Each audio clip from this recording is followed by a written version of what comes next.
எகிப்து தேசத்தில் புறப்பட்ட நாளில் நடந்தது போலவே உன்னை அதிசயங்களை காண பண்ணுவேன். மீகா புத்தகம் 7ஆம் அதிகாரம் 15 வாசிக்கும் பொழுது உன்னை அதிசயங்களை காண பண்ணுவேன் என்று கர்த்தர் சொல்றதை பார்க்கிறோம். அற்புதமான ஒரு வாக்கு தத்தம். இந்த மார்ச் மாதம் நம்முடைய கண்கள் அற்புதங்களை பார்க்கும். இந்த மார்ச் மாதம் நிச்சயமாய் கர்த்தர் உங்களை அதிசயங்களை காண பண்ணுவா. மார்ச் மெராக்களுக்கு நேராக தேவன் நம்மை நடத்துவாராக. அதுல வாசிக்கும் பொழுது நீ எகிப்து தேசத்தில் புறப்பட்ட நாளில் நடந்தது போலவே உன்னை அதிசயங்களை காண பண்ணுவேன். கர்த்தர் இஸ்ரவேல் மக்களை பார்த்து ஒரு வார்த்தை பேசுகிறார். இன்றைக்கும் அதே வார்த்தை நம்மோடும் பேசிக் கொண்டிருக்கிறார். அவர் சொன்ன ஒரு வார்த்தை என்னவென்றால், எகிப்திலிருந்து இஸ்ரவேல் மக்கள் புறப்பட்டார்கள். எகிப்திலிருந்து இஸ்ரவேல் மக்கள் புறப்பட்டதே ஒரு அற்புதமாக இருந்தது. அவர்களுக்கு முன்பாக செங்கடலை கர்த்தர் பிளந்ததை பார்க்கிறோம். அவர்களுக்கு முன்பாக யோர்தானை நிறுத்தி வைத்ததை பார்க்கிறோம். அவர்களுக்கு முன்பாக கர்த்தர் எரிகோ கோட்டையை கீழே தள்ளிவிட்டதை பார்க்கிறோம். அது மாத்திரமல்ல, 40 ஆண்டுகள் கர்த்தர் இஸ்ரவேல் மக்களை வனாந்தரத்திலே அற்புதமாய் மன்னாவை கொண்டு போஷித்தார். 40 ஆண்டுகள் வனாந்தரத்திலே அருமையான தண்ணீரை பருகினார்கள். 40 ஆண்டுகள் வனாந்தரத்திலே இறைச்சியை கொடுத்தார். 40 ஆண்டுகள் வனாந்தரத்திலே அற்புதத்தின் மேலே அற்புதத்தை பெற்றுக் கொண்டார்கள். அதே தேவன் சொல்லுகிறார், உன்னை அதிசயங்களை காண பண்ணுவேன். இந்த நாள் என் வாழ்க்கையில ஒரு அதிசயம் நடைபெறாதா, என் வாழ்க்கையில ஒரு அற்புதத்தை தேவன் செய்ய மாட்டாரா என்று காத்திருக்கக்கூடிய அருமையான ஜனமே, அருமையான தேவனுடைய பிள்ளைகளை, கர்த்தர் உங்களுக்கு சொல்லக்கூடிய ஒரு தீர்க்கதரிசனமான ஒரு வார்த்தை, உங்கள் இருதயத்தை கர்த்தர் நிச்சயமாய் அறிந்திருக்கிறார். எனவே நிச்சயமாய் இந்த மாதம் கர்த்தர் பெரிய அற்புதங்களை செய்ய போகிறார். ஆமென். நீ விசுவாசிக்கும் பொழுது நிச்சயமாய் அற்புதத்தின் அளவு பெரிதாக இருக்கும்.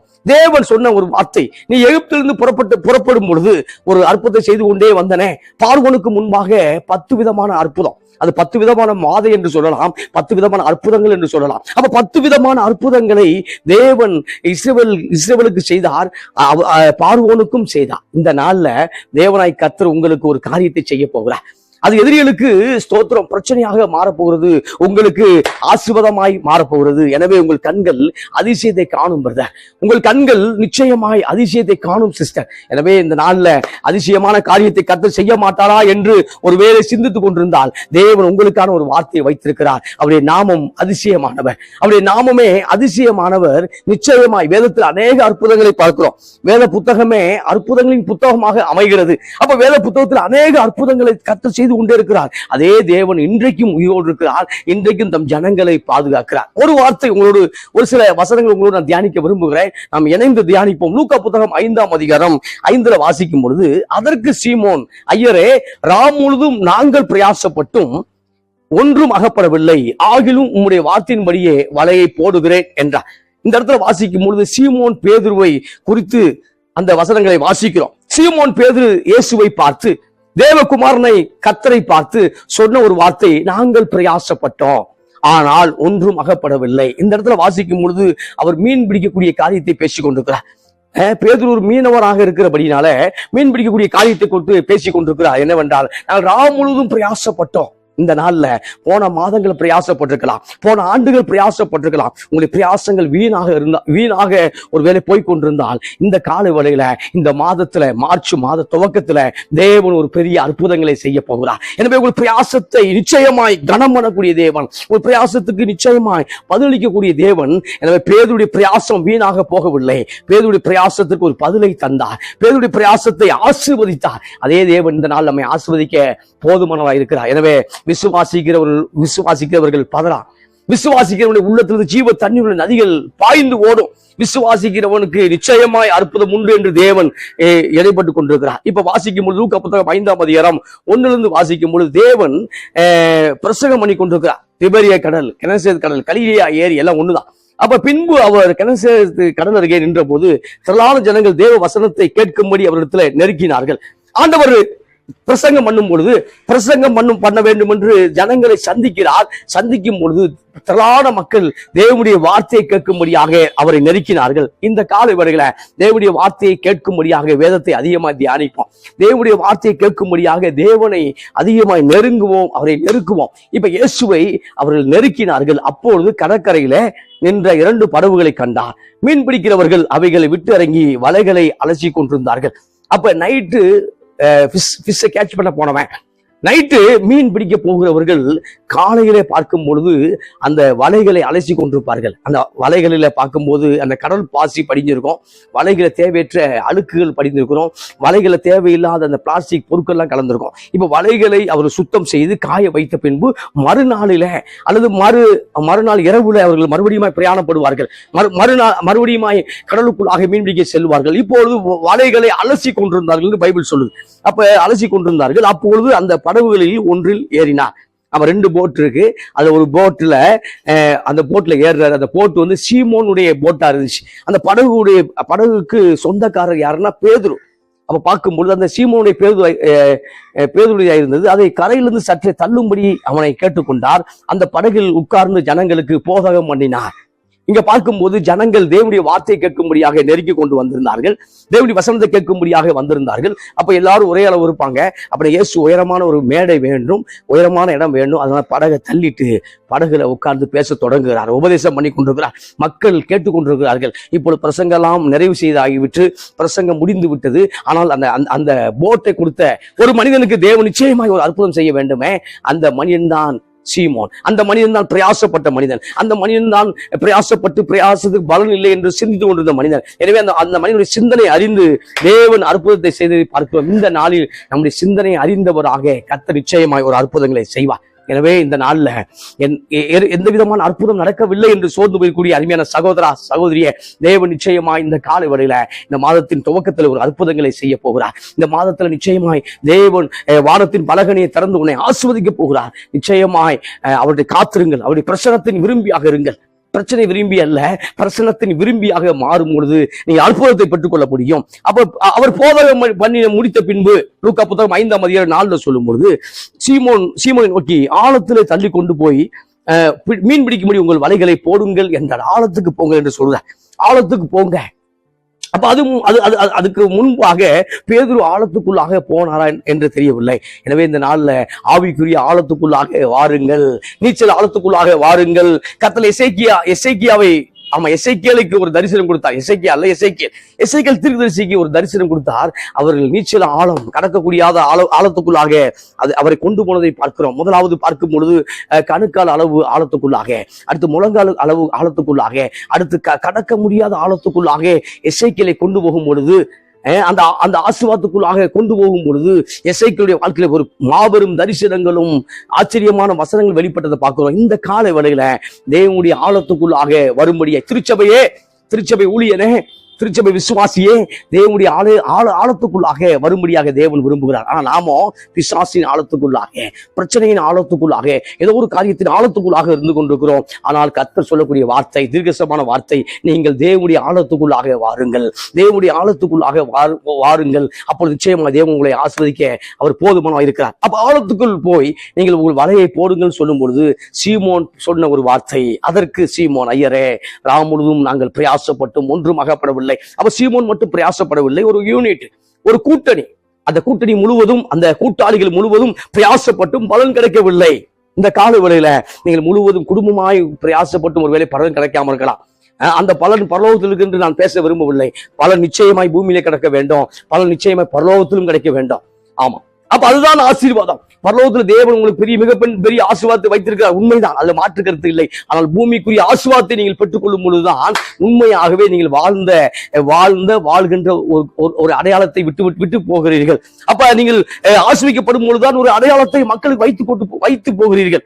அப்ப சொல்லும் பொழுது பிரயாசப்பட்டோம், நாங்கள் ஒன்றும் அகப்படவில்லை சொல்லும் பொழுது ஆகிலும் உங்களுடைய வார்த்தையின்படியே நான் வலையை போடுகிறேன். இந்த கால வேளையில தேவனுடைய வார்த்தையின்படி, உலக மனுஷனுடைய வார்த்தையின்படி அல்ல, இந்த உலகத்தின் வார்த்தையின்படி அல்ல, அல்லது யாரோ சொல்லக்கூடிய வார்த்தையின்படி அல்ல. அந்த வார்த்தை என்பது எதிர்மறையான வார்த்தையாக இருக்கிறது, நாம் கேட்கக்கூடாத வார்த்தையாக இருக்கிறது. அந்த வார்த்தை உங்களை பலவீனம் உள்ள மனிதராக மாற்றும். அப்ப இந்த இடத்துல வாசிக்கும் பொழுது அதே போட்டு தான், அதே கடல் தான், அதே பேதுரு தான், அதே வலைதான். ஆனால் இந்த இடத்துல வாசிக்கும் பொழுது ஒரு ரேமா அந்த இடத்துல இணைக்கப்படுகிறது. அந்த இடத்துல ரேமா கர்த்தருடைய வார்த்தை கனெக்ட் செய்யப்படுகிறது.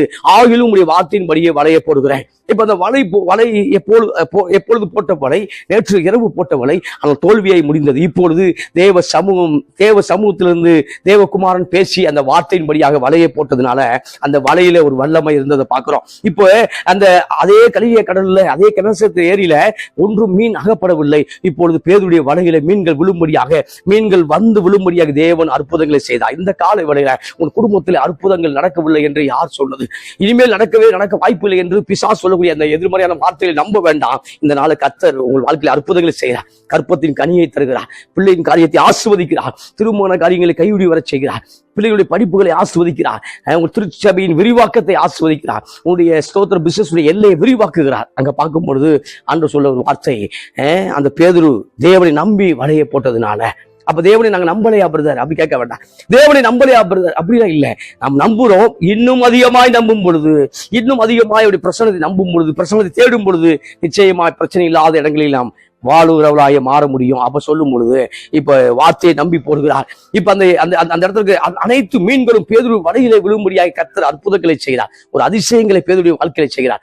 அப்ப அந்தபடியே அவர்கள் செய்து தங்கள் வலை கிழிந்து போகத்தக்கதாக மிகுதியான மீன்களை பிடித்தார்கள். மிகுதியான மீன்களை பிடித்தார்கள் அல்ல, மிகுதியான மீன்களை பிடித்தார். ஏனென்றால் இந்த இடத்துல ஒரு அதிசயம் நிகழ்ந்திருக்கிறது. பிரியமானவர்களே, ஒரு ஆச்சரியமான காரியம் நிகழ்ந்திருக்கிறது. பேதுருடைய அட்டவணை பார்க்கும் பொழுது பேதுருடைய வம்சாவளியே அந்த அவருடைய குல தொழில எதுனா மீன் பிடிக்கக்கூடிய காரியம் தான். அப்ப பேதுருக்கு நிச்சயமா எந்த இடத்துல அதிகமான மீன்கள் கிடைக்கும் என்று தெரியும். ஆனால் ஆண்டோடைய டிபார்ட்மெண்ட் வேற. அவர் பிரசங்கம் பண்ணி கொண்டிருக்கிறார். அவர் மீனவர் அல்ல, அவர் பிரசங்கம் பண்ணி கொண்டிருக்கிறார். ஆனால் தேவன் அந்த சொன்ன வார்த்தையின்படி பேதுரு புறப்பட்டு போனதுனால பேதுருடைய வாழ்க்கையில பெரிய அற்புதங்களை செய்தார். இந்த காலை வேளையில அவருடைய வார்த்தையை நம்பி புறப்பட்டு போங்க, அவருடைய வசனத்தை நம்பி புறப்பட்டு போங்க. நிச்சயமாய் அற்புதமான காரியத்தை நீங்கள் பெற்றுக்கொள்வீர்கள். பிரியமானவர்களே, அந்தபடியே பெரிய மீன்களை பிடித்தார்கள், பெரிய ஆசீர்வாதத்தை பெற்றுக் கொண்டார்கள். வலை கிழிந்து போகத்தக்க, ஆனா வலை கிழிந்து போகத்தக்கதாக மிகுதியான மீன்களை பிடித்தார்கள். இந்த மார்ச் மாதம் மிகுதியான ஆசீர்வாதம், இந்த மார்ச் மாதம் மிகுதியான ஆசீர்வாதத்துக்கு நேராக கர்த்தர் உங்களை நடத்த போகிறார். அப்பொழுது மற்ற படவில் இருக்கக்கூடிய கூட்டாளிகள் வந்து தங்களுக்கு உதவி செய்யும்படியாக சைகை காட்டினார்கள். அவர்கள் வந்து 2 படகுகளும் அமலத்தக்கதாக நிரப்பினார்கள்.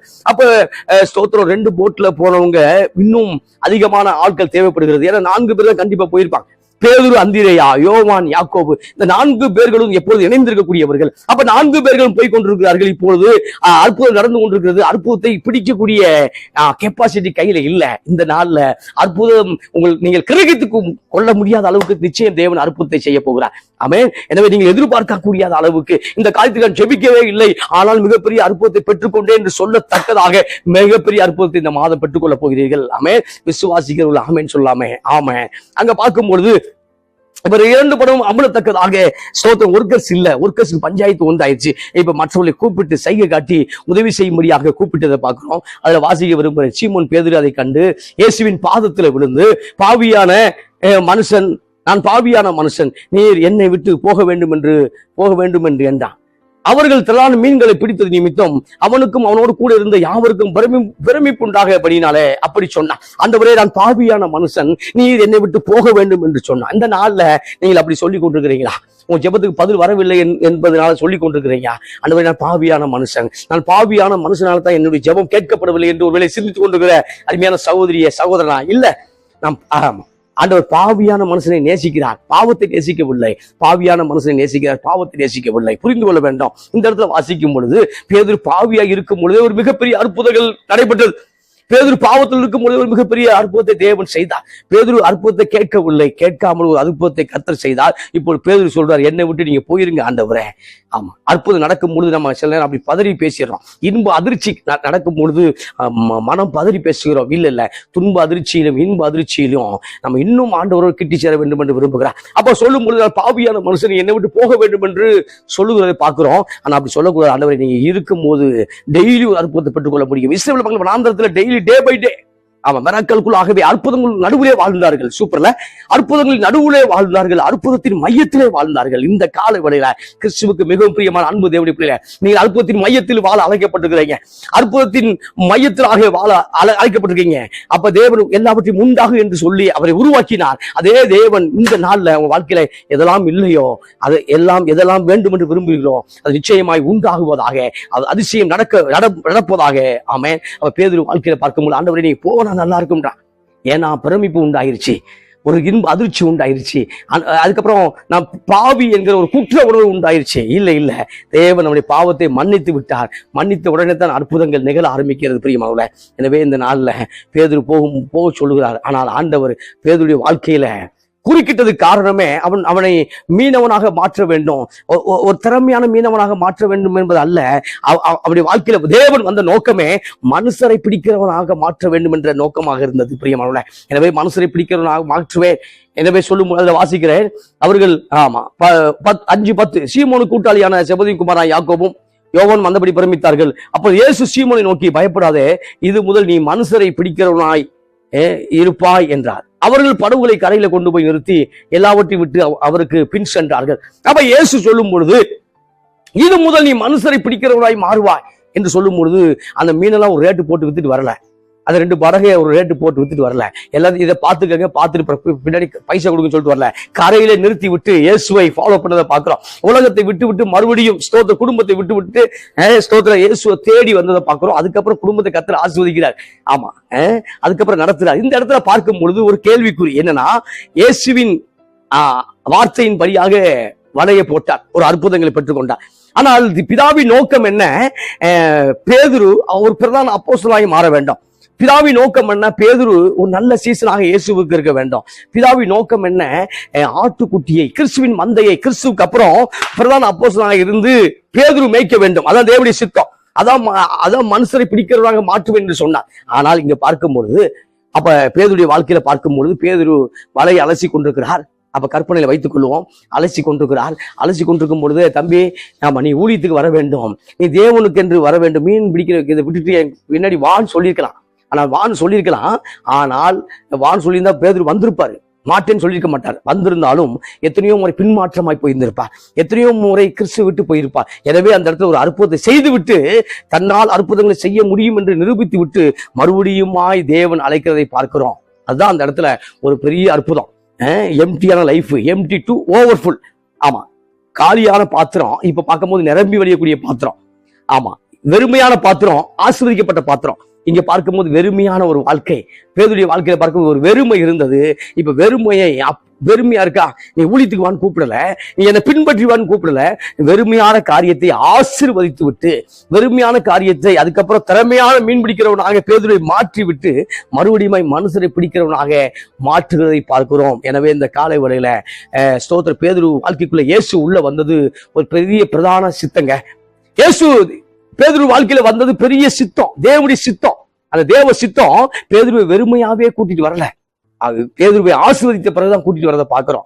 ஏன்னா ஒருவேளை வந்திருந்தார் அப்படின்னா எத்தனையோ முறை மறுபடியும் இயேசு விட்டு பின்மாறி போயிருக்கலாம். ஆனால் அப்படி செய்ய கூடாது என்று சொல்லிதான் பேதுருடைய வாழ்க்கையில் ஒரு பெரிய அற்புதங்களை செய்தார். இந்த காலை வேளையில பல அற்புதங்களை கண்ட உங்கள் கண்கள் இப்பொழுது ஏன் சோர்ந்து போயிருக்கின்றன? பல அற்புதங்களை கண்ட உங்களுடைய கண்கள், பல அற்புதங்களை கேட்ட உங்களுடைய காதுகள், பல அற்புதங்களை உங்கள் வாழ்க்கையில் நடந்திருந்ததை பார்த்து ரசித்தவர்கள், நீங்கள் ஏன் இப்போது சோர்ந்து போயிருக்கிறீங்க? நீங்க ஏன் இப்போது முடங்கி போய் கொண்டிருக்கிறீங்க? நீங்கள் ஏன் மறுபடியும் ஸ்தோத்திரம் ஆவிக்குரிய அந்த வீழ்ச்சியிலிருந்து மறுபடியும் ஏன் எழுந்திருக்க கூடாது? மறுபடியும் ஏன் தேவனுக்காய் மறுபடியும் ஆரம்பிக்க கூடாது? சகோதரா, அருமையான சகோதரியே, எனவே இந்த நாள்ல தேவன் செய்த அற்புதம் என்னவென்றால் பேதுருவுடைய சித்தம். ஆமா, மனுஷரை பிடிக்கிறவாக வேண்டும். எனவே இந்த நாள்ல உங்க வாழ்க்கையில சில பற்றாக்குறை வந்திருக்கலாம், உங்க வாழ்க்கையில பிரச்சனை போராட்டங்கள் இருக்கலாம், வியாதிகள் முற்றி போயிருக்கலாம், ஏதோ ஒரு காரியம் நடந்து கொண்டே இருக்கலாம். அந்த காரியம் என்னவென்றால், என் கிருபை உனக்கு போதும், பலவீனத்தில் என் பலன் பூர்ணமாய் விளங்கும் என்று சொன்னாரே, அந்த பலன் உண்டாகும்படியாக, அந்த அற்புதங்கள் நடக்கும்படியாகத்தான் உங்களுடைய வாழ்க்கையில சில பலவீனங்கள், சில குறைவுகள், சில வறட்சிகள், நிச்சயமாய் அந்த வறட்சி வசந்தமாய் மாறும், அந்த வனாந்தரம் வயல்வெளியாக மாறும், வயல்வெளி காடுகளாய் மாறும், காடுகள் லிபனோன் வனமாய் மாறும் என்று கர்த்தர் சொல்கிறார். இன்னொரு வசனத்தை உங்களோடு நான் பகிர்ந்து கொள்ள விரும்புகிறேன். அதே யோவான் புத்தகம் 21ஆம் அதிகாரம் 3 வாசிக்கும் பொழுது, சீமோன் பேதுரு மற்றவரை நோக்கி, மீன் பிடிக்க போகிறேன் என்றான். அதற்கு அவர்கள், நாங்களும் உம்மோடு கூட வருகிறோம் என்றார்கள். அவர்கள் புறப்பட்டு போய் உடனே படகுகளை ஏறினார்கள். அந்த ராத்திரியிலே அவர்கள் ஒன்றும் பிடிக்கவில்லை. கிறிஸ்துவுக்கு மிகவும் பிரியமான அன்பு சகோதரா, அன்பு சகோதரி, இந்த இடத்துல வாசிக்கும் 5ஆம் அதிகாரத்தை வாசிக்கும் பொழுது, தேவன் பேதுருவை சந்தித்தார். முதலாம் சந்திப்பு. அந்த முதலாம் சந்திப்புல இயேசுவை ஏற்றுக்கொண்டு ஊழியனாய் அபிஷேகம் பண்ணப்பட்டு இயேசுவை பின்தொடர்ந்த ஒரு மனிதன் இங்கு பார்க்கும் பொழுது, இயேசு சிலுவையிலே அடிக்கப்பட்டு விட்டார். அதுக்கப்புறம் தரிசனமானார். 2 முறை தரிசனத்தில் அவர்கள் காணப்பட்டார். இப்ப 21ஆம் அதிகாரம் வாசிக்கும் போது 3வது முறையாக தன்னை வெளிப்படுத்த போகிறார். இப்ப பார்க்கும் பொழுது இதெல்லாம் நடந்து விட்டது, சிலுவைக்கு போய் விட்டார், ஸ்தோத்திரம் ஊழியம் பண்ணும்பொழுது ஒரு பெரிய ஒரு இதாக இருந்தார்கள். இப்ப இயேசு கிறிஸ்துக்கு அப்புறம் அந்த அந்த ஓட்டத்தை மறுபடியுமாக பேதுரு தொடங்க வேண்டும். அந்த ஒலிம்பிக்ல அந்த அந்த அந்த அந்த தீயை கொண்டு போயிட்டே இருப்பான், அந்த இது எரிந்து கொண்டே இருக்கும் அந்த இதை. அப்ப அந்த அந்த பந்தத்தை மறுபடியும் இன்னொரு ஆளுக்கு மாற்றுவார்கள். அப்ப அடுத்த தேசத்துக்கு போகும்போது அடுத்த தேசத்துல மாற்றிக் கொண்டிருப்பார்கள். இப்பொழுது இயேசு தன்னுடைய ஓட்டத்தை முடித்து கொண்டு பரலோக ராஜ்யத்துக்கு போக போகிறார். அதுக்கப்புறம் அந்த ஊழியத்தை துவங்க வேண்டுவது பேதுரு தான். ஆனால் பேதுருக்குள்ள பார்க்கும் பொழுது இந்த யோவான் புத்தகம் 21ஆம் அதிகாரத்தை வரும் பொழுது ஒரு பின்மாற்றத்தின் ஆவி, ஒரு பின்மாற்றத்தின் ஆவி, ஊழியத்தை விட்டு போக தூண்டுகிற ஆவி, கிறிஸ்துவின் பிரசன்னத்தை விட்டு தூண்டுகிற ஆவிக்குள்ளாக பேதுரு மாற்றிக்கொண்டார். பிரியமானவர்களே, இந்த நாள்ல கிறிஸ்துவை விட்டு தூரமாய் போக வேண்டும் என்பது கிறிஸ்துவை விட்டுட்டே போறது அல்ல. நாம் கொஞ்சம் ஒரு சில நாட்கள் பைபிள் படிக்காம இருக்கும் போதே பின்மாற்றம் தொடங்குகிறது. கொஞ்ச நாள் நம்ம செபிக்காமல் இருக்கும் போதே பின்மாற்றம் தொடங்குகிறது. கொஞ்ச நாள் தேவனுடைய வார்த்தையை கேட்காமல் இருக்கும் போதே பின்மாற்றம் தொடங்குகிறது. இப்போது பேதுடைய வாழ்க்கையில் ஒரு பின்மாற்றம் தொடங்குகிறது. நான் மறுபடியும் மீன் பிடிக்க போகிறேன், மனுஷரை பிடிக்கிறவராக்குவேன் என்று சொன்ன அந்த வாக்கு தத்தத்தை மறந்து போனார். அந்த வார்த்தையை மறந்து போய் நான் மீன் பிடிக்க போகிறேன் என்று சொல்லும் பொழுது மற்றவர்கள் 4 பேர் தான் மீனர்கள், ஃபிஷர்மேன். மற்ற 8 பேர் வேற வேற தொழிலிருந்து வந்தவங்க. ஒருத்தர் டோல்கேட்ல இருந்து வந்தாங்க, லேவி.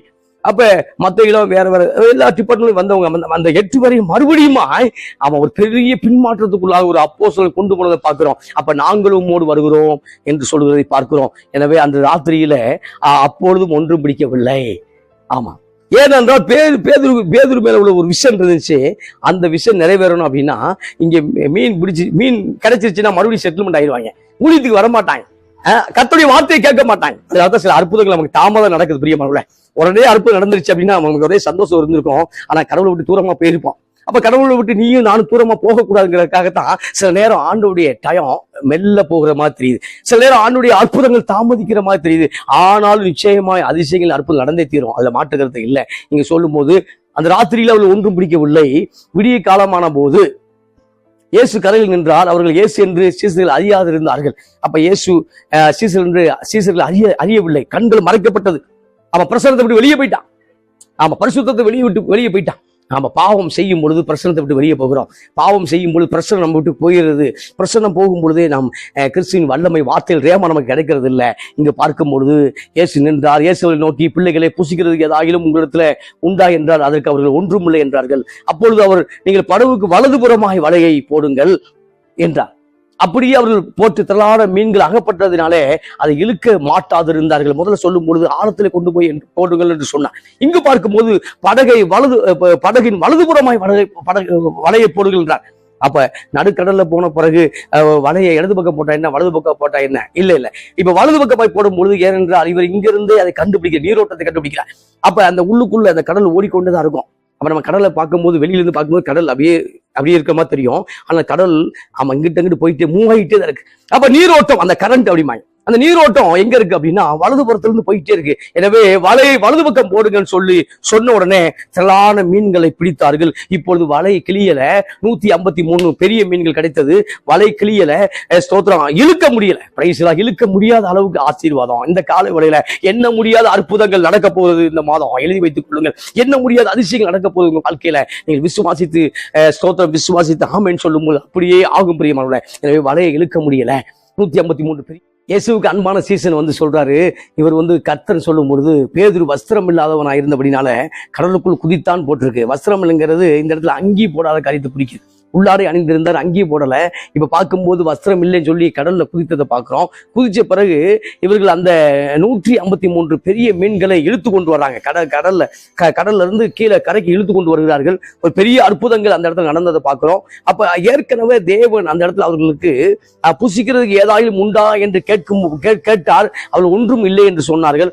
ஆனால் இந்த இடத்துல பார்க்கும் பொழுது ஏற்கனவே இவர்களுக்காக ஃபிஷ்ஷை ரெடி பண்ணி வச்சிருக்கிறாரு, ஏற்கனவே அப்பத்தை ரெடி பண்ணி வச்சிருக்கிறாரு. எனவே அற்புதங்கள் ஏற்கனவே ஆயத்தமாக்கப்பட்டிருந்ததை பார்க்கிறோம். கிறிஸ்துவுக்கு மிகவும் பிரியமான அன்பு தேவனுடைய பிள்ளைகளே, தேவன் ஏற்கனவே உங்க வாழ்க்கையில அற்புதத்தை ஆயத்தமாக்கி வைத்திருந்தார். ஒருவேளை நம்முடைய கண்கள் காணாமல் இருக்கலாம். நிச்சயமா இந்த மாதம் உங்களுடைய கண்கள் அற்புதத்தை பார்க்கும் என்று கர்த்தர் சொல்லுகிறார். எனவே ஸ்தோத்திரம், மறுபடியும் பேதுருக்கு சுய பரிசோதனை கர்த்தர் செய்கிறத பார்க்கிறோம். லூக்கா புத்தகம் யோவான் 21ஆம் அதிகாரத்துல 15 வாசிக்கும் போது கர்த்தர் சொல்றாரு, போஜனம் பண்ணின பின்பு எல்லாம் சாப்பிட்டு முடிஞ்சாச்சு. சாப்பிடும் போது கேள்வி கேட்கல, கோபம் வந்துடும். ஆனால் உணவு சாப்பிட்ட பிறகு எல்லாமே கூலான பிறகு கேட்கிறாரு, யோனாவின் குமாரன் ஆகிய சீமோனே, ஏன் ஸ்தோத்திரம், என் ஆடுகளை மேய்ப்பாயா அப்படின்றார். என்னை அதிகமா என்னிடத்துல அன்பா இருக்கிறாயா கேட்கிறாரு. என்னை நேசிக்கிறேன், உண்மை நேசிக்கிறேன் என்று அறிவின்னு சொல்லும் பொழுது என் ஆடுகளை மேய்ப்பாயாக. இந்த இடத்துல ஊழியத்தை ஏன் விட்டு வந்தா, என்னுடைய திருப்பணியை மறுபடியும் செய்ய வேண்டும் என்று தேவன் சொல்லுகிறத பார்க்கிறோம். சொல்றது மறுபடியுமாய் பேதுரு கீழ்ப்படிந்த பிறகு ஸ்தோத்திரம் பரிசுத்த ஆவியானவர் அதுக்கப்புறம் வர்றாரு. இப்ப அதுக்கப்புறம் பிரதான அப்போஸ்தலனாக தேவன் பேதுருவை எடுத்து பயன்படுத்தினார். இந்த கால வேளையில தேவன் உங்களுக்கு ஒரு நோக்கத்தை வைத்திருக்கிறார். எனவே உலக அழுத்தம் உங்களை வேற மாதிரி கொண்டு போயிட்டு இருக்கோம். அந்த அழுத்தத்துக்குள்ளாக ஸ்தோத்திரம் ரொம்ப அர்ப்பணிச்சிடாதீங்க. உலகம் உங்களை வேறு விதமாய் உங்களை அழுத்திட்டே இருக்கும். ஏன்னா உங்களை வேறு விதமா கொண்டு வர ஒரு பிளான் வச்சிருக்கோம். ஆனா தேவனுடைய பிளான் வேற பிரதர், தேவனுடைய பிளான் வேற சிஸ்டர். எனவே பேதுருடைய திட்டம் மீன் பிடிக்க வேண்டும், அது நிறையாக இருக்க வேண்டும். அதுக்கப்புறம் அதுல பெரிய தொழிலதிபராக வேண்டும் என்று ஒரு எண்ணம் பேதுருடைய எண்ணம். ஆனால் தேவனுடைய எண்ணம் என்னன்னா, பேதுருவை பிரதான அப்போஸ்தலனாக மாற்ற வேண்டும், பேதுருவை கொண்டு பெரிய காரியங்களை செய்ய வேண்டும், பேதுருடைய நிழல் பட்டு சுகமாக வேண்டும். இயேசு நிழல் பட்டு கூட யாரும் சுகமாகல, ஆனா பேதுருடைய நிழல் பட்டு சுகமானார்கள் பார்க்கிறோம். ஸ்தோத்திரம். சிறைச்சாலையில பேதுரு அடைக்கப்படும் பொழுது, பேதுருக்காய் சபை ஊக்கமாய் ஜெபிக்கும் பொழுது தேவன் தம்முடைய தூதனை அனுப்பி அந்த 4 அடுக்கு பாதுகாப்புல இருந்து வெளியே கொண்டு வர்றாரு. அவங்க அந்த சிட்டிக்குள்ள என்ட்ரன்ஸ் ஆகும் பொழுது அந்த பெரிய இரும்பு கதவு தானா திறக்கிறத பார்க்கிறோம். அப்படிப்பட்ட பேதுருடைய வாழ்க்கையில பெரிய ஐடியா கர்த்தர் வச்சிருந்ததுனால தான் தேவன் பேதுருவை விடல பிரியமானவர்களே. எனவே இந்த நாள்ல பல முறை தேவனை விட்டு நீங்க தூரமாய் போனாலும் தேவன் உங்களை ஏன் தேடி வருகிறார் என்றால், உங்களை கொண்டு அவர் எதிர்பார்ப்பு மிக பெரிதாக இருக்கிறது. எனவே அந்த எதிர்பார்ப்புக்கு நீங்க வெளியே போயிடாதீங்க. அந்த எதிர்பார்ப்புக்குள்ளாக நீங்க வாங்க. பிரசனத்துக்கு வெளியில போயிடாதீங்க, பிரசனத்துக்குள்ள வாங்க. எனவே இந்த மாதம் அற்புதத்தின் மாதமாக நிச்சயமாக இருக்க போகிறது. அநேகர் சாட்சி எழும்ப போகிறீர்கள், அநேகர் சாட்சியை பதிவிட போகிறீர்கள், அநேக காரியங்கள் நிச்சயமாய் தேவன் செய்ய போகிறார். எனவே இந்த நாள்ல கர்த்தர் சொல்லக்கூடிய வார்த்தை, நீ எகிப்திலிருந்து புறப்பட்ட நாளில் நடந்தது போலவே உன்னை அதிசயங்களை காண பண்ணுவேன். அப்ப இதை சொல்லும்போது இன்னொரு கருத்தை சொல்லலாம். நாம் நம்முடைய பழைய வாழ்க்கையை விட்டு வருவது எகிப்தை குறிக்கிறது. அந்த இருள் சாம்ராஜ்யத்தை விட்டு ஒளியின் சாம்ராஜ்யத்துக்குள்ளாக குமாரனுடைய ராஜ்யத்துக்குள்ளாக வந்திருக்கிறோம். அப்ப இருக்கும்போது பலவிதமான அற்புதத்தை செய்தாரே, அதே தேவன் இன்றைக்கும் பலவிதமான அற்புதத்தை செய்ய உண்மையிலோடு இருக்கிறார். அப்ப ஒரு சில அற்புதம் நடக்கவில்லை என்கிறதுனால நம்ம சோர்ந்து போயிருக்கிறோம். இல்ல, நாம் ஜெபித்துக் கொண்டே இருப்போம். நிச்சயமாய் தேவன் அந்த காரியத்துக்கு பதில் தந்தே தீருவார். எனவே இந்த மாதம் உங்கள் கண்கள் அதிசயத்தை காணப்போகிறது, உங்களுடைய செவிகள் அதிசயத்தை கேட்க போகிறது. உங்களை சூழ்ந்திருக்கிறவர்கள் நிச்சயமாய் கர்த்தர் உன்னோடு இருக்கிறார் என்று சொல்ல போகிறார்கள். எனவே நான் முடிக்க விரும்புகிறேன். மீகா 7:15 சொல்லும் பொழுது, உன்னை அதிசயங்களை காண பண்ணுவேன். இந்த மாதம் அதிசயத்தை நீங்கள் மட்டுமே பார்ப்பீர்கள். சூப்பர்ல, அதிசயத்தை மட்டுமே பார்க்க போறீங்க.